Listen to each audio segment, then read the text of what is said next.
At ayan, isang mapagpalang umaga ulit mga kamarites. Tayo ay magluluto ng piniritong tilapia.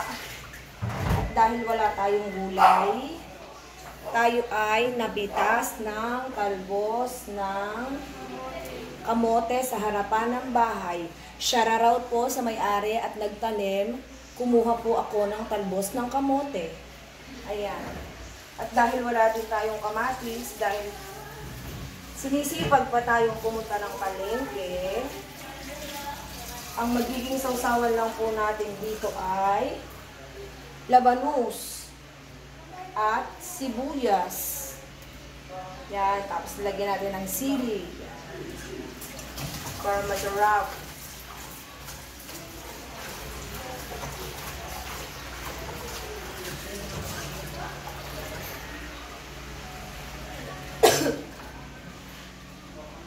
Sa harapan po kasi ng bahay namin mga kamarites, kung di nyo na itatanong, or itanong nyo na, meron po dong tanim ng talbos ng kamote, ito nga yun, at saka yung malunggay yung nakaraan, nanghingi rin ako sa puno.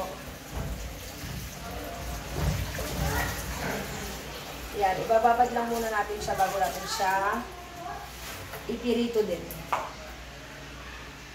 Ayan, tayo ay magpipirito na ng kalaps.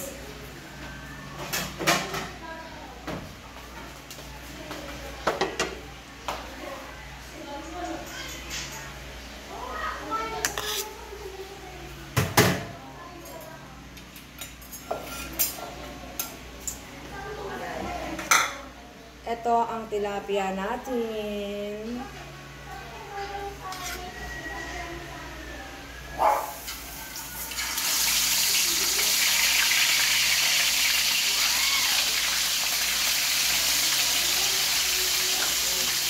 Salang lang natin muna ito dyan.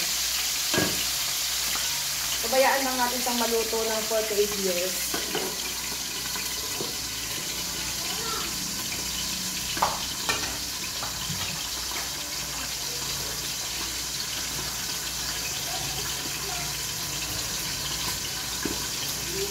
Itong talbos ng kamote, mga kamarites, ipiprito ko lang to. Pagkayari ko ang iprito yung tilaps.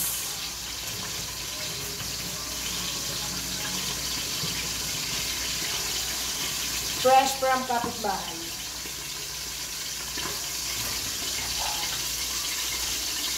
Ayan ang ating kamote. Tayo ay magbabalat na ng mustasa. Dahil tayo ay walang kamatis. Lagyan natin siya ng 2 sili.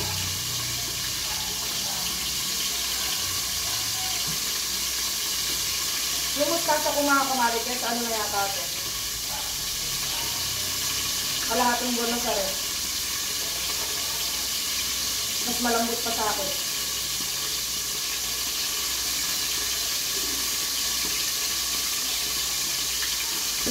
Hindi na siya crunchy din yan. Teleleng, teleleng, teleleng, teleleng, teleleng, teleleng. Para na siyang uod doon.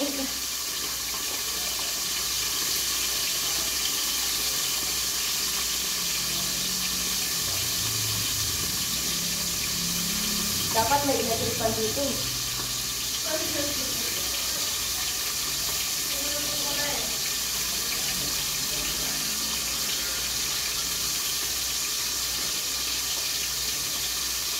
Init sa kusina ko guys.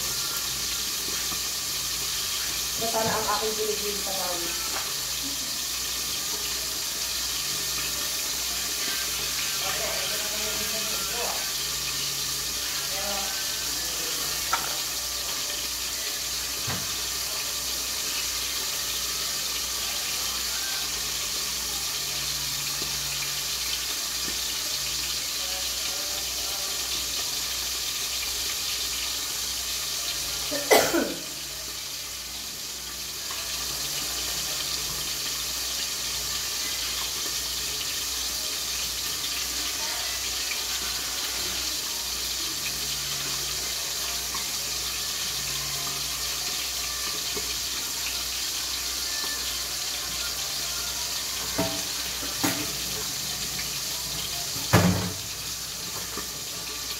ayan, bye for now mga kamarites. Update tayo later.